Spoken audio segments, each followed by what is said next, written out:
Bonjour à tous. On va enchaîner du coup par une conférence d'Emmanuel Bello sur la géomatique et les modèles larges de langage, les LLM, l'exploration de données géomatiques avec du LLM. Et bien c'est parti du coup pour un peu plus de 15 minutes. On aura peut-être un peu de temps pour des questions, on verra ça à la fin. Bon courage. Super, merci beaucoup. Alors, merci d'être à cette présentation. Je suis très content de pouvoir vous présenter aujourd'hui le travail de recherche qu'on a fait pour Suisse Topo, l'équivalent de l'IGN en Suisse, sur justement l'exploitation des LLM dans le domaine du géospatial.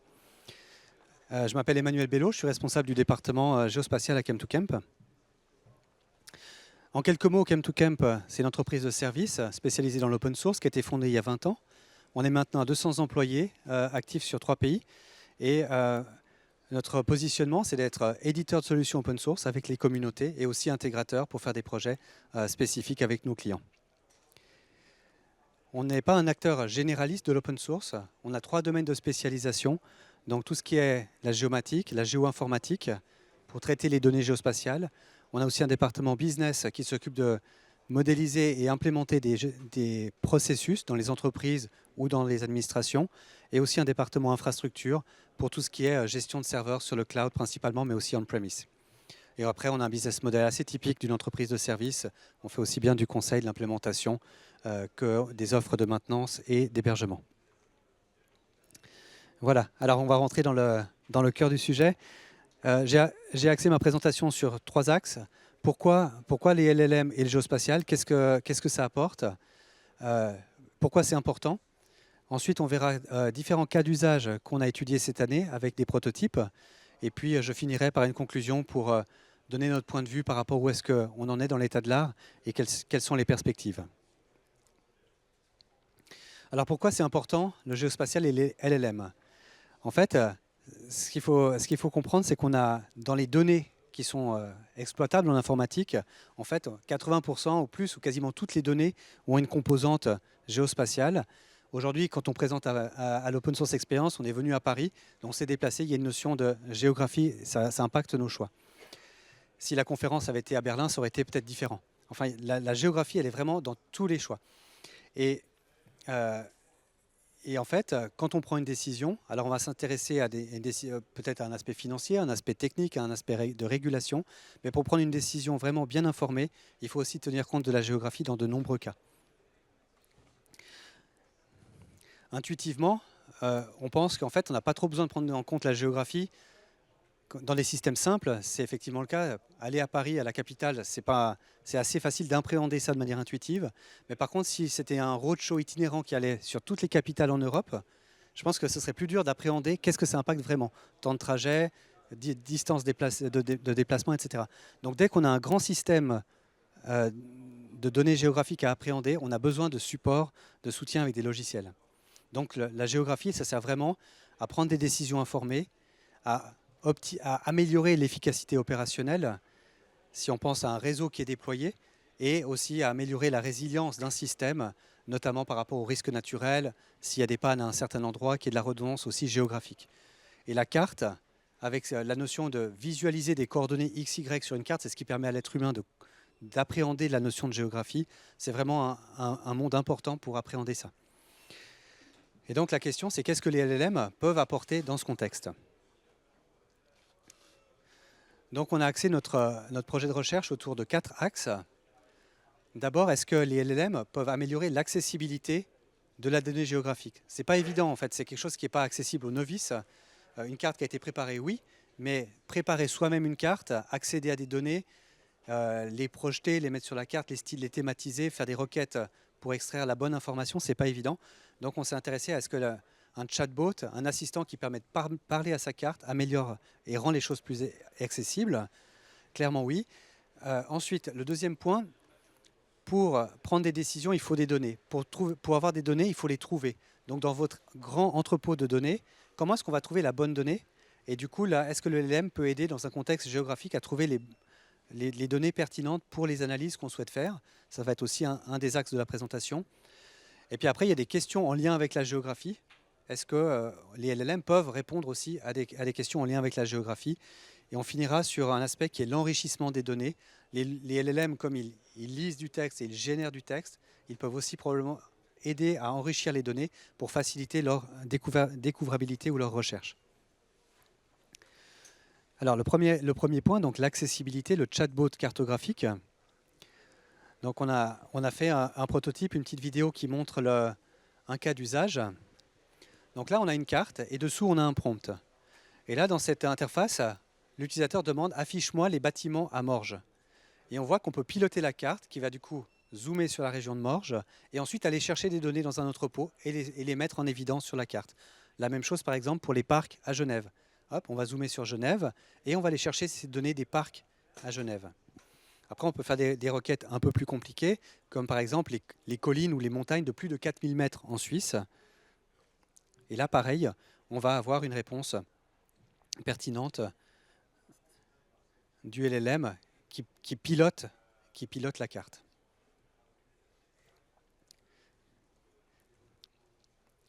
Alors, comment est-ce que ça fonctionne? Donc, on a cette carte sous laquelle la personne va indiquer sa demande en langage naturel.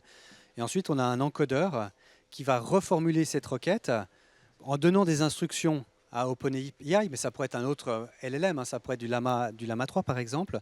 Donc, poser la question à OpenAI va me chercher les données qui correspondent à la requête de l'utilisateur, ce qui a été demandé par l'utilisateur dans une certaine zone géographique. Et OpenAI est en mesure, aussi en lui passant le contexte de la spécification, de faire une requête à Overpass API, à OpenStreetMap, pour aller récupérer les données qu'on lui a demandées, qui étaient demandées en langage naturel. Donc les données des parcs à Genève c'est transformé en une requête au lieu de faire du SQL. C'est le LLM qui va lui-même faire la query à l'API Overpass API. Du coup, on récupère ces données. Ensuite, il faut piloter la carte, envoyer la bounding box, l'emprise pour aller au bon endroit, et puis afficher les features, les objets qui ont été retournés sur la carte. On voit que ça simplifie vraiment le cas d'usage.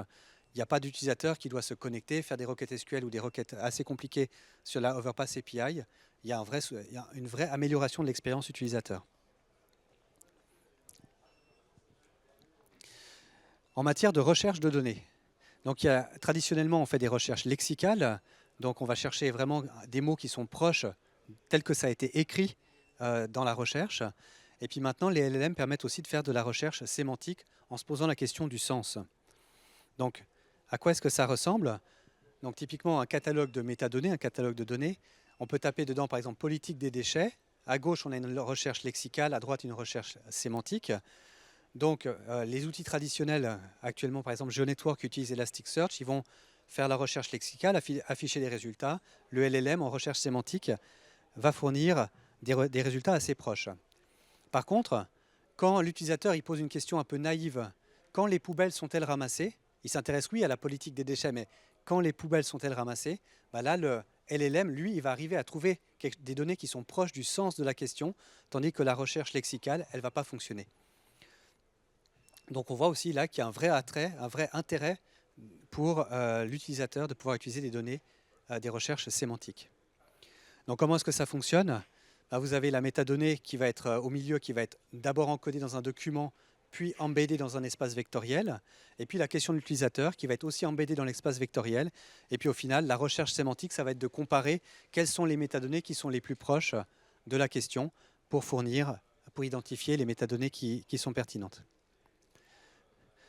On peut aller plus loin, il peut y avoir des recherches hybrides qui pourraient être mises en place en faisant aussi bien de la recherche sémantique que de la recherche lexicale, avec une reformulation en amont par le LLM qui va pouvoir extraire l'endroit de la localisation, peut-être ajouter des synonymes pour enrichir la recherche avec d'autres termes, ce qui facilitera la recherche lexicale, et identifier quels sont les termes de recherche par rapport aux termes qui sont un peu bruit de fond dans la recherche telle qu'elle a été tapée par l'utilisateur. Préparer deux types de requêtes, la requête structurée pour la recherche sémantique ou la recherche lexicale. Ensuite, on peut agréger les résultats et demander de nouveau au LLM de dire par rapport à la question initiale, quelles sont les données qui correspondent le plus et qui sont les plus pertinentes et afficher les résultats. Et quand on arrive à ce genre de stratégie, je crois qu'on a vraiment quelque chose qui est très puissant pour bien identifier les données qu'on a dans notre entrepôt. Un autre exemple de pilote qu'on a fait dans le cadre de l'étude, c'est de s'interroger à l'intelligence géographique. poser des questions un peu plus challenging. Donc typiquement, à quelle altitude se trouve une ville? Vaberne là en l'occurrence, ou à quelle altitude se trouve Paris? Et là, le LLM, on va lui donner aussi un certain nombre d'API qu'il a à disposition. Donc par exemple, l'API qui va lui permettre de géolocaliser Vaberne en une coordonnée XY, et une autre API qui va lui permettre, pour une coordonnée XY, de récupérer une altitude. Et donc le LLM, il est en mesure, avec LangChain, de chaîner des interactions et de répondre au final avec de répondre à l'utilisateur en ayant enchaîné des requêtes. Donc comment est-ce que ça fonctionne? Il y a la requête de l'utilisateur qui est adressée au LLM, qui va identifier ensuite un premier parseur qui va extraire une certaine information. Ok, c'est Vaberne qui nous intéresse, l'envoyer à un outil de géocodage, il récupère une observation. Ah, ma requête, elle n'est pas complète encore. Je redresse ça au LLM. Le LLM dit, ah maintenant j'ai les coordonnées, mais il manque encore l'altitude. Il renvoie un deuxième outil et il a l'information complète et ensuite il peut faire la réponse finale pour l'utilisateur. Donc là, la capacité d'avoir des boucles, ça permet de faire des choses relativement complexes. En tout cas, ça permet de faire du traitement géographique que le LLM en tant que tel n'est pas capable de faire. Un dernier point qui nous a intéressé, c'était l'enrichissement de métadonnées. Donc on a un exemple à gauche où on a des données qui sont assez brutes, assez simples. Et puis on a demandé au LLM, donc par exemple, d'enrichir la description, le résumé de ce que décrit cette donnée. Et donc il est tout à fait capable de faire un abstract beaucoup plus complet en parsant aussi les données. C'est-à-dire que s'il y a plein de détails dans la donnée, le LLM il va pouvoir faire un résumé de la description de la donnée qui est pertinent, qui est plus étoffé, parce qu'il a accès aussi aux données et il est capable de générer du texte. Donc là, le cas d'usage du LLM par rapport à l'enrichissement des données, ça permet vraiment de générer des descriptions à partir de données structurées, donc de mots-clés, ça peut régénérer une description, ou à partir ou à partir de textes non structurés, de liens externes, de documents. Ça permet d'extraire des mots-clés, des données structurées par exemple.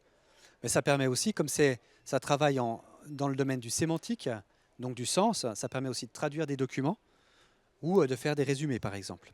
Ou encore, on peut lui demander de mesurer la qualité d'une métadonnée, la complétude, et il pourra se positionner.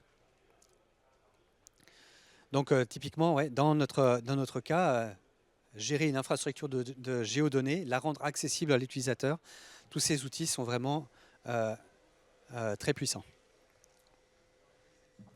Donc en quelques mots, ce qu'on en retire de ces pilotes et de ces études, on a quelques limites actuellement, c'est clair. Typiquement, la donnée géographique, si on pense à la géométrie, par exemple, de toutes les communes françaises, ça va faire une donnée qui est de grande taille. Donc on ne peut pas la passer en contexte à un LLM, ça ne rentre pas.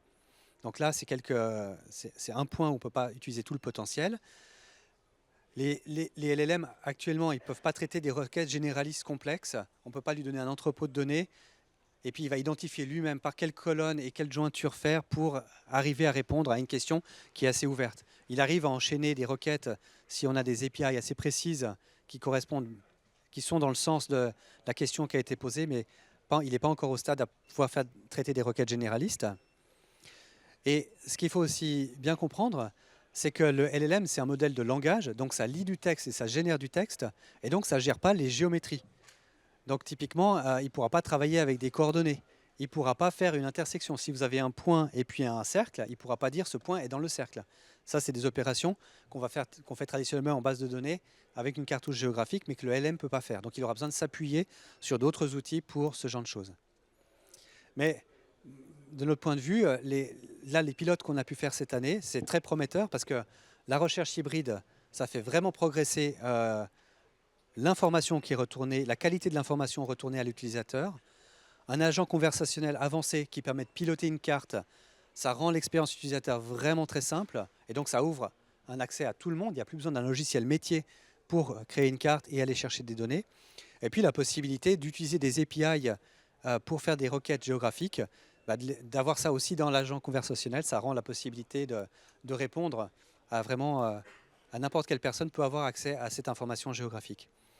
Et puis on a aussi vu que l'enrichissement des métadonnées, ça fonctionnait. Et c'est pas une tâche qui est très gratifiante. C'est vraiment, on a de plus en plus de données dans ces entrepôts. Donc la capacité d'automatiser un maximum la création des métadonnées et qu'elles soient tenues à jour, etc. Je pense que c'est vraiment un avantage essentiel pour la qualité globale de l'infrastructure de données géographiques. Voilà, du coup, cette étude, ça donne lieu à 2 rapports qui sont fournis sous forme de livre blanc, un sur le LLM et le géospatial, et un sur le LLM dans le contexte d'une infrastructure de données géographiques. On a aussi fait un prototype qui va être rendu public tout prochainement. Je voudrais en profiter pour remercier Suisse Topo qui nous a challengé avec ce projet, la qualité des échanges qu'on a eus avec eux aussi sur les enjeux, et puis le fait qu'ils nous aient accordé leur confiance dans le cadre de ce mandat. Voilà, et merci pour votre attention.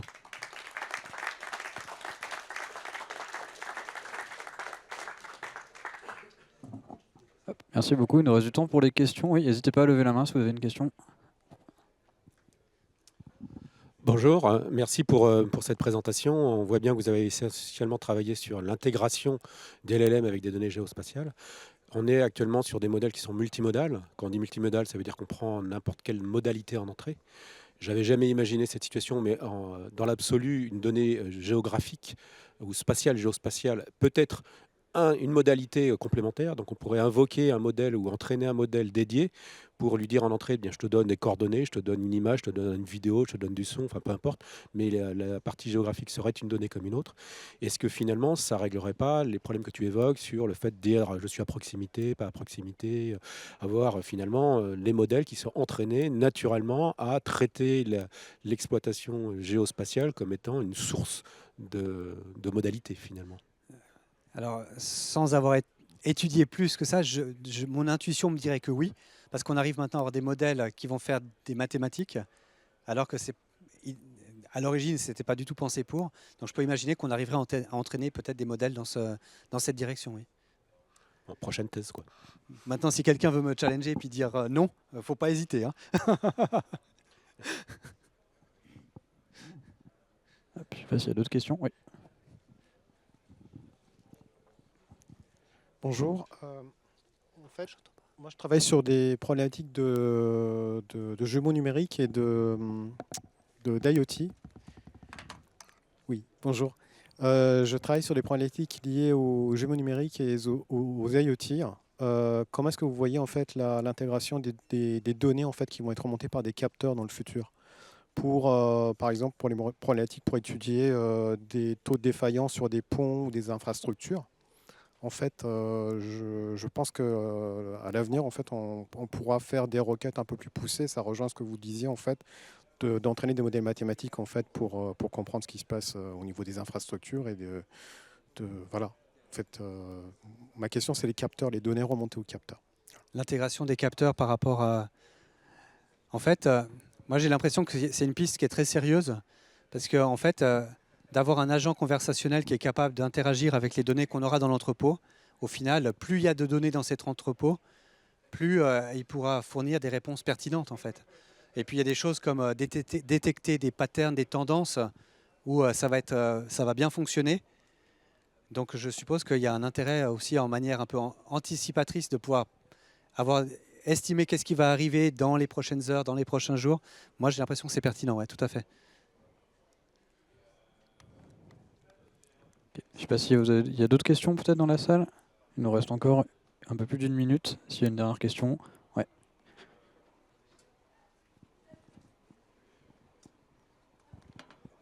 Bonjour, merci pour la présentation. Tout à l'heure, vous avez parlé... Tout à l'heure, vous avez parlé de compléter des métadonnées à partir du coup d'un LLM, ou enfin peu importe. Donc l'idée, c'est de compléter en fait des métadonnées à partir d'une IA. Est-ce que vous n'avez pas peur qu'on confonde les métadonnées qui ont été complétées par une IA et ceux qui ont été réellement construites par un humain et comment faire pour les distinguer? Alors personnellement, j'ai pas peur qu'on mélange des données qui ont été faites par un humain et des données qui ont été faites de manière automatique. Je pense qu'il doit y avoir un processus de suivi de la qualité quand c'est généré de manière automatique. Il faut être capable d'évaluer le résultat du processus. Et peut-être c'est là le challenge en fait. Moi, je pense que la question elle n'est pas trop est-ce qu'on va distinguer ce qui a été fait, mais est-ce qu'on a pu auditer la qualité de ce qui est généré par le LLM. Et je crois que ça c'est un champ de développement où il faut vraiment creuser pour justement parce que être capable de savoir, d'identifier comment est-ce qu'il est arrivé à ça et peut-être un peu de pouvoir auditer la qualité de ce qui a été fourni. Je pense que oui, tout à fait, c'est un vrai challenge. On va devoir conclure pour la conférence d'après. Merci à tous pour votre attention et merci, merci pour la conférence également.